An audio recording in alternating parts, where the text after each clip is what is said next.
Paano ito? Dito sa Ilocos Norte, sino mag-aakala ito ay isang tulay? Sandro Marcos, pakipaliwanag ito. So magandang araw po sa inyong lahat mga kapalarista. Nakikita nyo ba? Yang tulay na yan ha?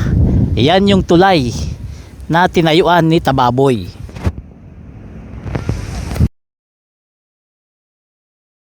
So yung tulay na yan, ito yung blinag niya na sinasabi niya kay Congressman Sandro Marcos, ano raw ang nangyari dito ha? Kasi sinasabi niya parang hindi raw ito tapos. O yan ang sinasabi niya rito. Ngayon, bakit nga ba ganito ang itsura ng tulay na to? Ganito kasi yan. Kinausap namin. May mga tao kami kinausap dito. Ang sabi nila, phase by phase kasi ang paggawa ng tulay na to. So ibig sabihin, eto nakikita nyo, phase 1 po yan. Yung phase 1, yung pagtatayo ng mga pundasyon. Ha? Phase 1 yun ha? Yung phase 2, yung paglalagay ng mga beam, yung mga semento dyan sa gitna ng bawat tulay na yan. Yun yung phase 2. At yung phase 3, yung paglalagay na ng kalsada o semento sa ibabaw ng tulay na to. Yun ang phase 3. At yun ang hindi alam ni Tababoy. Ha? Hindi niya alam yun. Phase 1, phase 2, phase 3. Ha? Kasi ang alam niya, akala niya, etong tulay na to, tapos na at pinabayaan. Yun ang alam niya.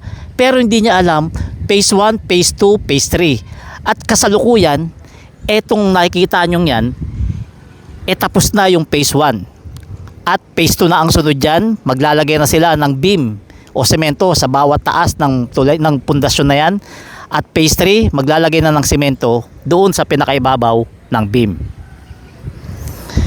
So maliwanag na mga kababayan ha, maliwanag na kasi eto hindi pinaliwanag ni Tababoy. Palibasa hindi niya alam yung detalye at inamin niya naman yan. Hindi niya alam ang detalye rito. Basta ang alam lang niya, banat lang siya ng banat. 'Di ba? Makasira lang kay Congressman Sandro Marcos. Kaya sana bago ka mag-vlog sa susunod, alamin mo yung mga detalye.